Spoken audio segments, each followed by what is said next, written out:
मैं हूं मुस्कान अजमानी और आप देख रहे हैं देश का लोकप्रिय और विश्वसनीय चैनल ए न्यूज टुडे। तो चलिए रुक करते हैं इस वक्त की बड़ी खबरों की ओर, लेकिन पहले नजर डालेंगे सुर्खियों पर। बीबीसी पर आईटी का सर्वे 60 घंटे बाद खत्म हुआ। संस्थान बोला, हम बिना डर और फेवर के खबरें देते रहेंगे। कई कर्मचारियों से लंबी पूछताछ हुई। दिल्ली मेयर चुनाव पर सुप्रीम कोर्ट में आज फिर सुनवाई। प्रत्याशी की मांग, कोर्ट की निगरानी में हो चुनाव।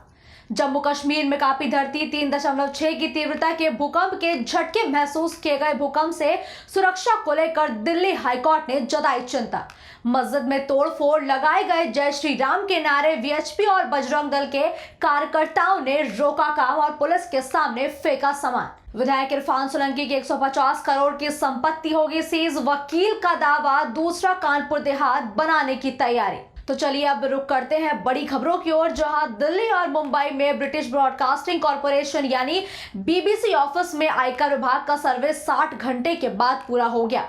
बीबीसी की ओर से कहा गया कि हमारा कामकाज सामान्य हो रहा है। हम अपने रीडर्स और लिसनर्स के साथ साथ दर्शकों को निष्पक्ष समाचार देने के लिए प्रतिबद्ध हैं। हम भरोसेमंद, निष्पक्ष, अंतर्राष्ट्रीय और स्वतंत्र मीडिया हैं। हम अपने उन सहकर्मियों और पत्रकारों के साथ खड़े हैं जो लगातार आप तक बिना डर और लोभ लाभ के समाचार पहुंचाते रहेंगे। वही सूत्रों की माने तो सर्वे के दौरान दिल्ली ऑफिस के 10 सीनियर एम्प्लॉयज ने 2 रातें दफ्तरों में ही बिताई हैं। जब आईटी की टीम सर्वे पूरा कर ऑफिस से निकल गई तो ये कर्मचारी गुरुवार देर रात अपने घर पहुंचे। हालांकि अन्य कर्मचारियों को अगली सूचना तक घर से काम करने के ही निर्देश दिए गए हैं।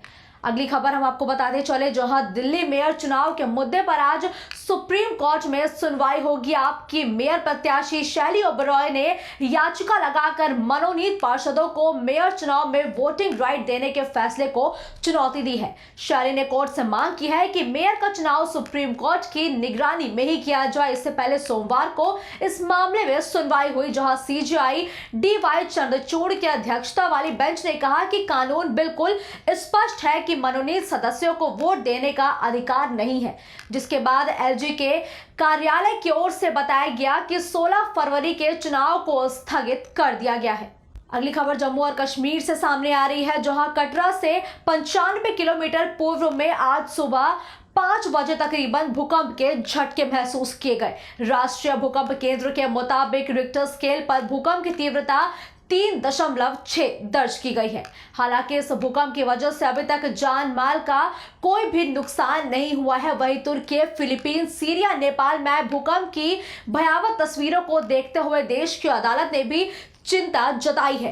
दिल्ली उच्च न्यायालय ने राष्ट्रीय राजधानी में भूकंप की तैयारियों से संबंधित एक याचिका पर सुनवाई करते हुए गुरुवार को कहा कि हर कोई अपने जीवन की सुरक्षा को लेकर चिंतित है। आगे हाईकोर्ट ने कहा कि इस याचिका में कुछ भी प्रतिकूल नहीं है और यहां तक कि अधिकारी भी स्थिति के प्रति समान रूप से जागरूक हैं।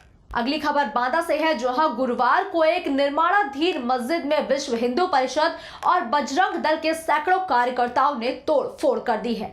सड़क पर जाम लगाकर जय श्री राम के नारे लगाए गए और प्रदर्शन तक किया गया, जिसका वीडियो भी अब सामने आया है, जिसमें पुलिस के सामने प्रदर्शनकारी उत्पात मचाते हुए नजर आ रहे हैं। जबकि हिंदू संगठनों का आरोप है कि मस्जिद के ऊपर दूसरी मंजिल का निर्माण कराया जा रहा था, जबकि परमिशन सिर्फ जीर्णोद्धार तक की ही ली गई थी। वही मामला शहर के बलखंडी नाका इलाके का है। बलखंडी में एक मस्जिद की दूसरी मंजिल पर निर्माण का कार्य कराया जा रहा था। वही नारेबाजी कर रहे हिंदू संगठनों का कहना है कि एसडीएम ने सिर्फ मस्जिद के जीर्णोद्धार की अनुमति दी थी, लेकिन मस्जिद में दूसरी मंजिल का निर्माण कराया जा रहा था, जबकि इसकी कोई अनुमति नहीं ली गई थी। वहीं कानपुर के सपा विधायक इरफान सोलंकी के 150 करोड़ की संपत्तियां सीज करने की कार्रवाई शुरू होगी, जबकि दूसरी तरफ इरफान सोलंकी के वकील ने पुलिस की कार्रवाई को निराधार बताया है। उनका दावा है कि पुलिस ने मानकों को ताक पर रखकर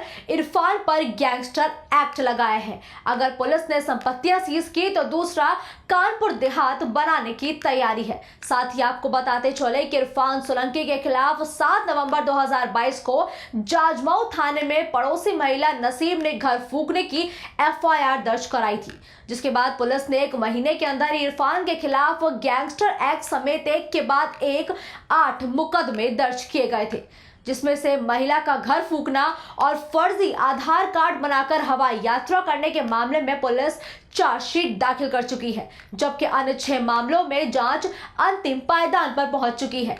जल्दी अन्य 6 मामलों में भी चार्जशीट दाखिल होगी। हमारे आज के इस बुलेटिन में फिलहाल के लिए इतना ही। देश और उत्तर प्रदेश की तमाम बड़ी और ताजा तरीन खबरों के लिए आप देखते रहिए ए न्यूज़ टुडे।